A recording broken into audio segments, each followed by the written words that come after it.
You think blowing up at someone who disrespected you is defending your dignity. Machiavelli saw princes lose entire kingdoms believing this. Marcus Aurelius, Rome's most powerful emperor, faced daily betrayals and wrote, "The best revenge is not becoming like those who hurt you." The truth they both discovered? The instant you lose control, you hand over your power for free. They don't see strength in your reaction. They see vulnerability. Machiavelli observed the mechanics of power. The Stoics developed the method. Together, they revealed a brutal law. Whoever reacts emotionally becomes predictable. Whoever remains unshakable becomes immune to manipulation. This video isn't about suppressing anger or pretending nothing affects you. It's about mastering the only thing no one can take from you, your choice of how to respond. By the end, you'll have the complete system that transforms emotional vulnerability into strategic fortress. Have you ever stopped to think how many arguments you lost that you could have won? Not because your points were weak, but because you lost your head. The instant anger took over, your words got confused. Your voice trembled, and the person on the other side noticed. They didn't see someone strong defending themselves. They saw someone vulnerable. Machiavelli spent years observing how princes lost their kingdoms. He recorded in the prince cases of rulers who had armies, resources, alliances.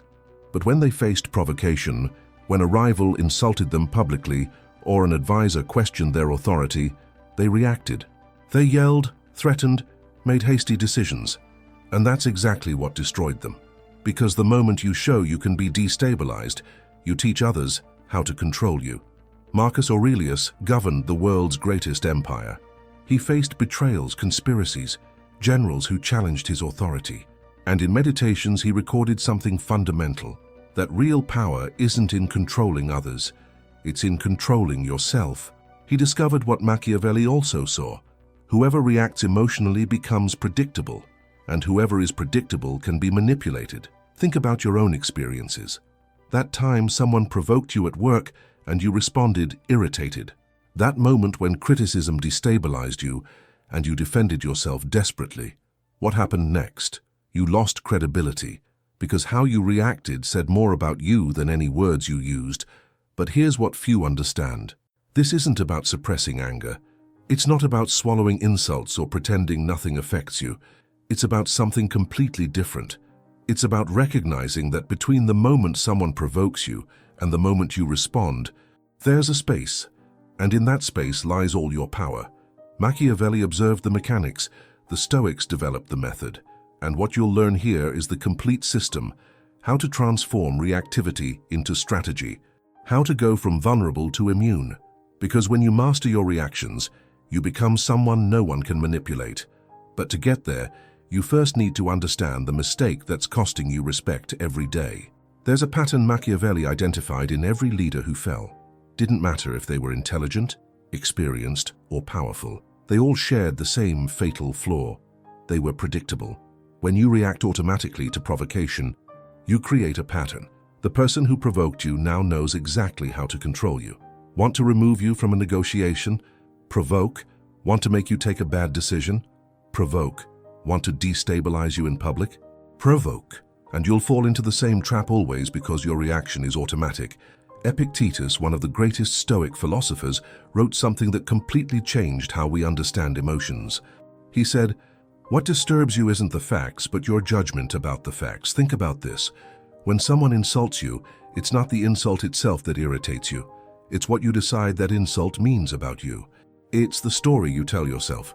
Imagine the scene. You're in a meeting and someone contradicts something you said. Your first impulse is to defend yourself. Your heart races, your face heats up, and before you realize it, you're explaining, justifying, trying to prove your point.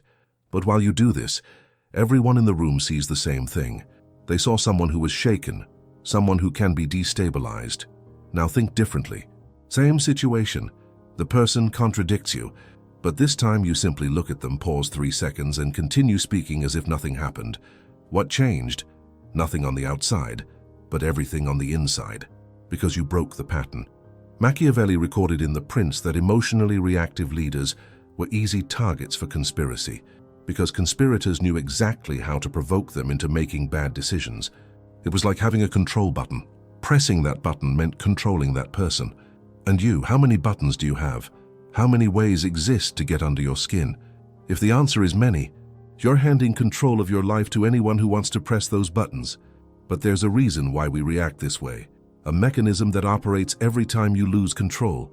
And when you understand this mechanism, everything changes. There's a man who discovered the secret of emotional control in the most unlikely place possible. Viktor Frankl was a Jewish psychiatrist. He was sent to Auschwitz during World War II.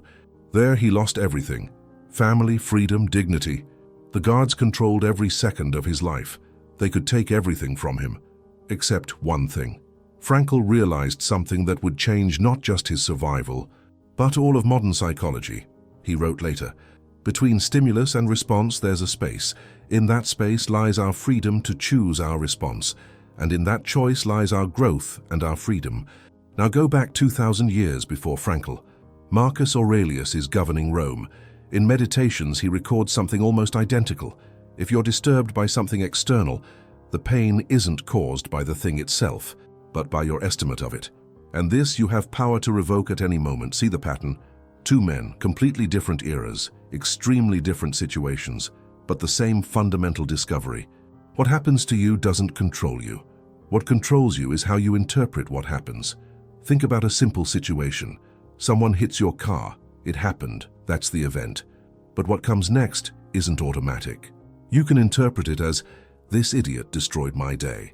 Or you can interpret it as, "It was an accident, things happen, I'll handle it." Same situation. Completely different interpretations, completely different reactions. Here's the point. Most people jump straight from event to reaction. Someone insults, they explode. Someone criticizes, they defend. Someone questions, they attack. It's automatic. But automatic means predictable. And predictable means controllable. The space that Frankl and Marcus Aurelius discovered isn't about time. It's not about counting to 10. It's about recognizing there's a choice, that you can question your first interpretation, that you can ask, is this the only way to see this? When you start operating in that space, everything changes, because you stop being hostage to your reactions. You stop giving others the power to control your emotional state. You become unpredictable, and whoever is unpredictable cannot be manipulated. But recognizing the space is only half the game, because to use that space, you need something deeper, a quality that Machiavelli saw separating the strong from the weak. Machiavelli had an obsession. He wanted to understand why some leaders survived terrible crises, while others crumbled at the first adversity. So he studied dozens of rulers, analyzed rises and falls. Kant discovered something fascinating. It wasn't a matter of luck. It was a matter of two forces he called Virtù and Fortuna. Fortuna is everything outside your control. The weather, the economy, what other people do, where you were born, what opportunities appear. Fortuna is the hand of cards life deals you. And here's the problem. Most people deposit all their strength in Fortuna. They wait for circumstances to be favorable. They wait for people to be fair. They wait for luck to be on their side. But Machiavelli saw this lead to ruin repeatedly, because when your strength depends on external circumstances, you're a slave to those circumstances. Just one change in the scenario and you crumble. Just someone provoking you and you lose control. Just something going off script and you don't know how to react. Virtue is different. Virtue is the strength that comes from within. It's your ability to respond well regardless of circumstances. It's maintaining clarity when everything is chaotic. It's making decisions based on principles, not impulses. It's being predictable to yourself, but unpredictable to whoever tries to manipulate you. Think about the practical difference. Two people receive the same unfair criticism. The first person depends on Fortuna. They need the criticism to be fair, well-intentioned, to come at the right time. Since none of that happened, they destabilize, they explode or shut down. The second person has Virtù. Doesn't matter if the criticism is fair. Doesn't matter the intention. They evaluate objectively, extract what's useful, discard the rest and maintain their peace. Marcus Aurelius wrote something that captures this perfectly. You have power over your mind, not over external events. Realize this and you'll find strength. He was describing virtue without using that term, the ability to maintain internal control when everything external is out of control. Here's the brutal truth. You won't be able to control what people say about you. You won't be able to avoid injustices. You won't be able to make everyone respect you. That's Fortuna. but you can develop the internal strength to not be shaken by any of it. That's virtue. And now that you understand the two mechanisms, the space and the inner strength, it's time to transform theory into practice. How do you train to recognize that space when you're in the heat of the moment? Have you noticed your body warns you before you lose control? Your heart races, your breathing becomes shallow, your face heats up, your hands close. This doesn't happen out of nowhere. It's your nervous system preparing to fight or flee. And here's what the Stoics understood 2,000 years ago. This moment, this body warning, is your window of opportunity. Epictetus taught his students to do something radical for the time. He said, when you feel anger rising, don't try to suppress it. Just observe. Say to yourself, this is anger. Seems too simple to work, but neurologically it's genius. When you name an emotion, you activate the rational part of the brain, and this automatically decreases emotional intensity. A real situation shows this. Someone interrupts you mid-sentence. You feel that heat rising. Your first impulse is to react, cut the person off, raise your tone. But if, in that exact second, you said mentally, I'm feeling irritation now, nothing more, just that, what happens? The irritation doesn't disappear, but loses strength, because you took it from automatic and brought it to conscious. But the Stoics went further. They developed a second technique. When someone provoked you, instead of accepting your first interpretation as absolute truth, you asked, is this the only way to see this? Socrates did this constantly. He questioned everything, including his own reactions, and discovered that most of our judgments are just one of many possible interpretations. Imagine someone doesn't answer your message for hours. Your first interpretation, they're ignoring me. But if you pause and ask, other possibilities emerge. Maybe they're busy, maybe their phone is dead, maybe they saw it and forgot to respond. Same situation. Multiple interpretations, and each interpretation generates a different emotion. Now the final technique, the simplest and most powerful. When you feel you're going to react impulsively, breathe deep. Once, that's it. Marcus Aurelius did this. Before making any important decision, he paused. 3 seconds may seem like nothing, but they're enough to break the automatic pattern. These 3 techniques seem basic, and they are. But basic doesn't mean easy, because there's a trap that destroys even those who master these tools, an invisible expectation that sabotages you every day. Marcus Aurelius woke up every day knowing he'd deal with difficult people. He wrote this in Meditations, not as complaint, but as mental preparation. Today I'll meet people who are intrusive, ungrateful, arrogant, dishonest, envious, and antisocial. He knew this. He accepted this. And because of that, when it happened, he wasn't surprised. Most of us do the opposite. We wake up expecting people to act reasonably, fairly, politely. We expect them to understand our intentions. We expect them to value our effort. We expect them to be how we would be in their place. And every time that expectation isn't met, we get frustrated. Here's the problem. You're measuring people by your ruler. You expect them to have your values, your priorities, your way of thinking, but they don't, never had, never will. And while you insist on that expectation, you'll live in constant frustration. Epictetus was even more direct. He wrote in the Enchiridion, "It's not events that disturb people, but their judgments about events. When you get irritated because someone didn't keep their word, it's not the breaking of agreement that irritates you. It's your expectation that that person should be reliable. When you get hurt because you didn't receive recognition, it's not the lack of recognition that hurts. It's your expectation that your effort should be noticed. Now imagine living without these expectations. Doesn't mean accepting bad behavior. Doesn't mean being passive. It simply means recognizing this person acts according to their current nature, not according to my expectations. And when you accept that, something powerful happens. You stop wasting energy trying to change what you can't change, and redirect that energy to what really matters, your response. There's a practical technique here. When someone disappoints you, complete this sentence mentally. I expected this person to be or do such thing. Just naming the expectation, you already take it from automatic. You see, it's your mental construction, not a universal truth. And that changes everything. But there are situations where you can't simply accept and move on. There are moments where you need to take a stand, and then the question arises that Machiavelli answered better than anyone. When is it worth entering conflict? Machiavelli made clear in The Prince Wars should not be avoided, only postponed to the enemy's advantage. Seems like he's talking about military battles, but he was talking about any conflict. The question is never if you'll face conflicts. The question is, will you choose which conflicts to fight, or will you waste energy on all of them? There are people who fight over everything. They discuss every point. They correct every mistake. They take a stand in every situation. And by the end of the day, they're exhausted, worn out, with no energy for what really matters. Other people seem to let everything pass. But it's not passivity. It's strategic selection. They're saving resources for battles that are really worth it. So how do you decide? First question, does this change something important in a week? If someone made a mean comment about you at lunch, will this have any real impact 7 days from now? Probably not. But if someone is spreading lies that could affect your professional reputation, then it's different.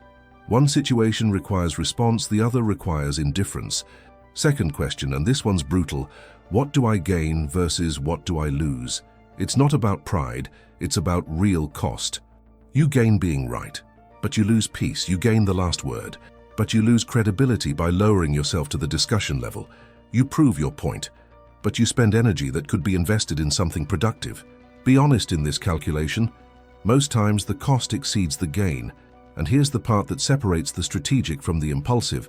When you decide it's worth taking a stand, do it once, with clarity, with firmness, and then silence.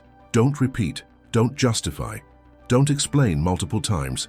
You said what you had to say, period. Epictetus taught this differently.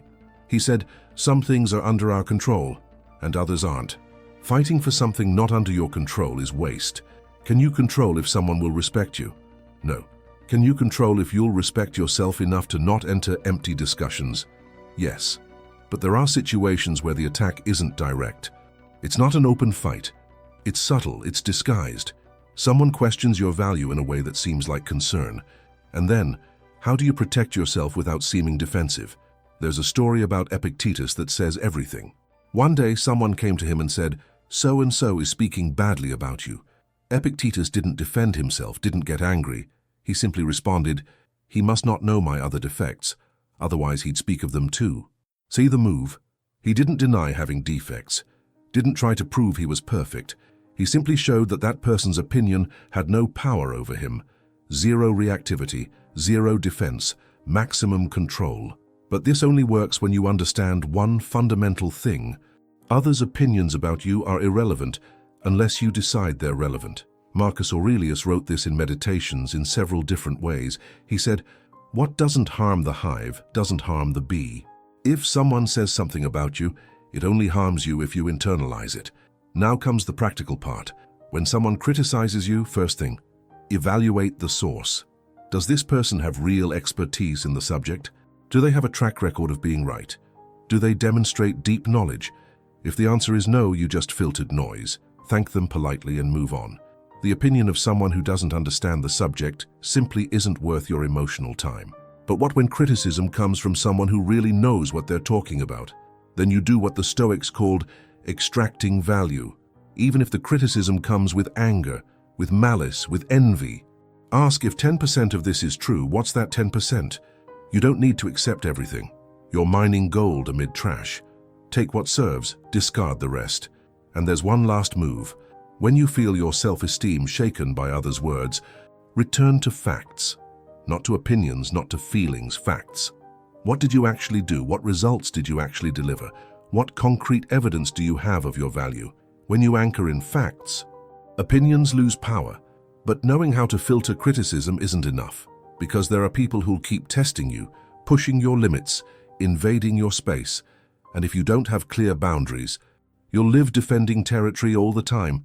Have you noticed how some people are never disrespected? Not because they're aggressive, not because they're intimidating, but because everyone knows exactly where the line is. And no one tests that line because they've seen what happens when someone crosses. Machiavelli studied effective rulers and noticed a pattern. They didn't need to punish constantly because the rules were crystal clear from the start. Everyone knew what was acceptable and what wasn't. And when someone crossed, the consequence was immediate and consistent. There was no drama, there was no discussion, there was clarity. Most people's problem is that their limits are nebulous. They accept something today because they're in a good mood, but explode over the same thing tomorrow because they're stressed. Then people around never know where the line is. And when you don't know where the line is, you test. It's natural. So first thing, your limits need to be specific. It's not enough to say, I don't accept disrespect. That's too vague. What exactly is disrespect to you? Yelling? Constant interruptions? Sarcasm? Lies? Be surgical. The more specific, the easier to communicate and maintain. Second thing, when someone crosses a limit, you communicate once, without long justifications, without emotional explanations. You simply say, I don't accept this, done. It's not asking permission, it's not negotiation, it's declaration. And here's the part most people get wrong: consistency. If you established a limit and someone crosses it, there must be consequence, immediate, every time. Can't be just this once, I'll let it pass, because the second you give in once, the person learns your limit isn't real. It's suggestion. Marcus Aurelius governed an empire. He could have established limits through fear and brutal punishment, but he understood something more subtle. He wrote that the best way to avenge yourself on someone was not becoming like them. So his limits weren't about punishing. They were about protecting his own peace. When someone violated a limit, he simply distanced himself without drama, without prolonged explanation, just distance. But there's a tool more powerful than words. It's a technique that Machiavelli saw bring down entire arguments without a single phrase being spoken. Marcus Aurelius faced public accusations constantly. As emperor, he was always under verbal attack from senators, generals, and conspirators, and something in Meditations reveals his strategy. He wrote that when someone insults you, the most powerful thing you can do is simply not feed the conflict. This works because it creates a void. The person who attacks is expecting reaction. They prepared counter-arguments for any defense. But when you give nothing, when you simply continue as if the accusation had no weight, something interesting happens. The accuser starts explaining themselves, justifying themselves, filling the void you created, and in the process, loses credibility. Machiavelli observed this repeatedly. Verbose leaders lost debates they should have won. Because the more you talk, the more you reveal, more you give ammunition, more you show where your weak points are. Silence gives nothing, and when you give nothing, people have nowhere to attack. But silence isn't passivity, it's active choice. There are 3 specific situations where silence is devastating. First, when someone accuses you of something obviously false, your instinct is to defend yourself. But if you defend yourself, you're implicitly accepting the accusation deserves response. Silence says, "This is so absurd it doesn't deserve my time," and forces the accuser to justify alone. Second situation, when someone is complaining or criticizing, let the person speak completely, without interrupting, without defending, just listen. Know what happens most times? The person calms down on their own, because they didn't want a debate, they wanted to be heard. And when you give that through silence, you disarm the situation without spending energy. Third situation, when you need to take a stand. Instead of talking a lot, talk the minimum, maximum 10 words. And then, silence. No explanations, no justifications. You said the essential. The silence that comes after has more weight than any additional argument. Marcus Aurelius wrote, "The best response to anger is silence." But there are moments where not even silence works. When anger is so intense it seems to consume everything. That's when you need a radical shift in perspective. Marcus Aurelius faced what no emperor should face: betrayal from his own adoptive brother, generals who conspired behind his back, a devastating plague that killed millions, wars on the borders. And in the middle of all this, he did something that would seem absurd. He gave thanks. In Meditations, he wrote daily gratitude exercises. He thanked for having learned self-control from a teacher. He thanked for having observed patience in another person. He even thanked for difficulties because they forced him to grow. It wasn't naive optimism. It was deliberate mental strategy, because he discovered something that neuroscience would only confirm 2,000 years later. You can't feel intense anger and genuine gratitude at the same time. They're incompatible neurological states. So when anger arose, he didn't try to suppress it.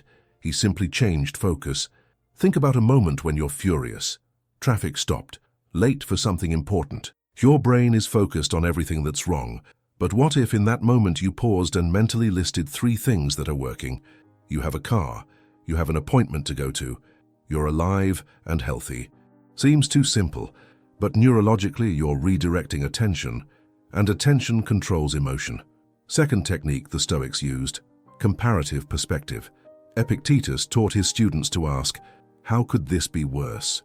Not to minimize real suffering, but to gain proportion. You lost money? You could have lost health?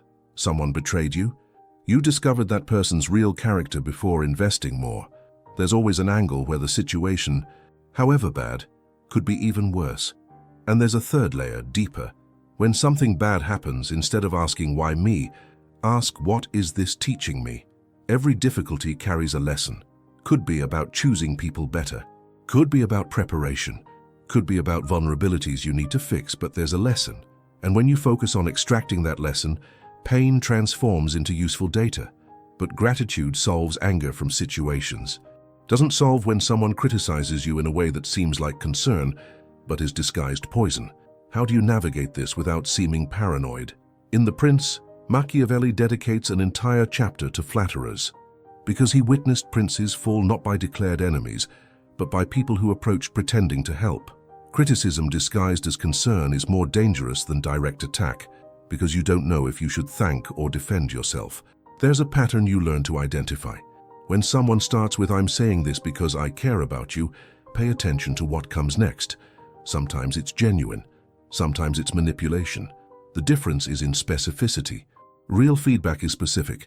It points to concrete behavior. It suggests clear alternative. Disguised attack is vague. It attacks character and doesn't offer path for improvement.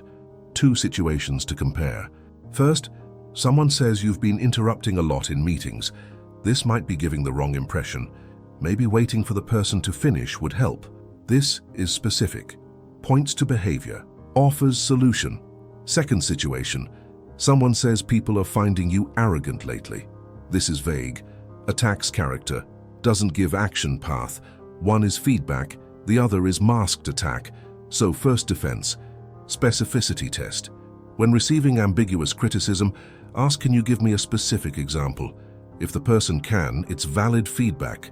If they generalize more or get defensive, you just identified it wasn't about helping you.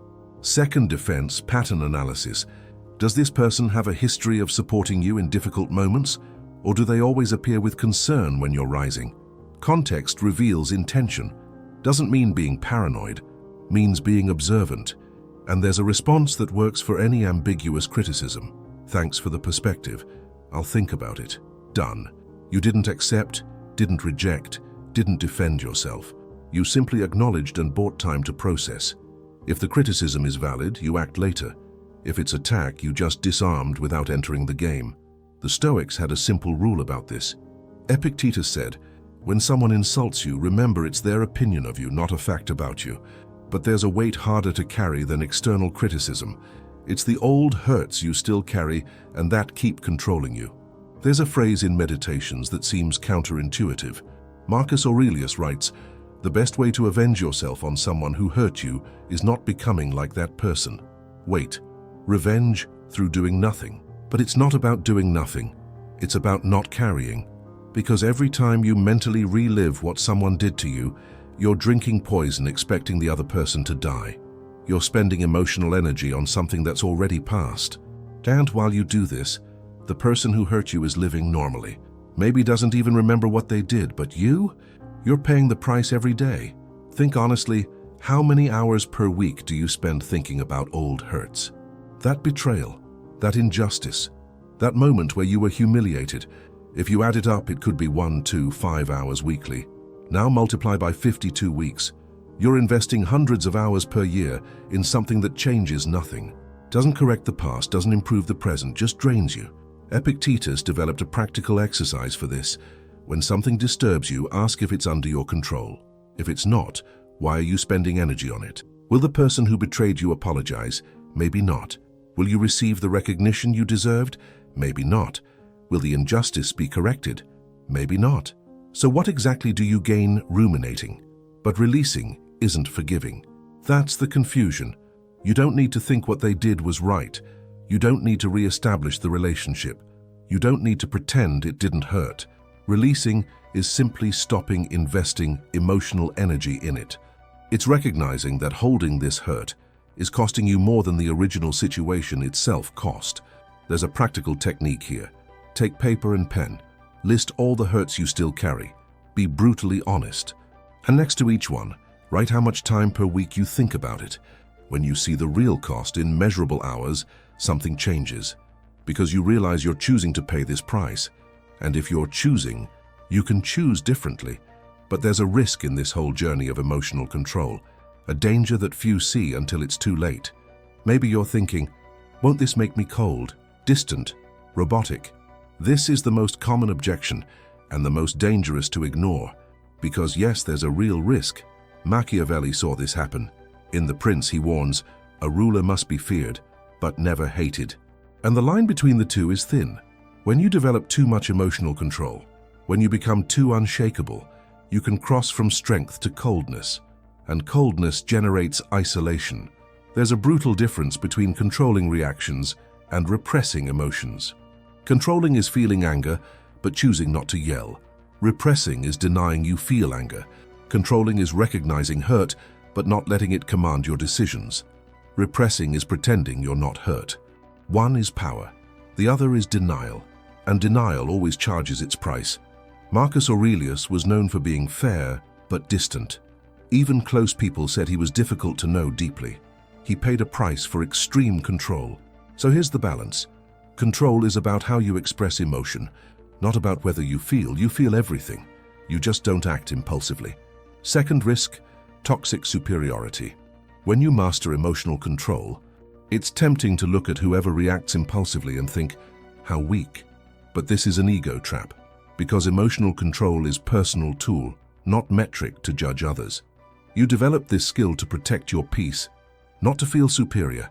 And there's a third risk, perhaps the most subtle.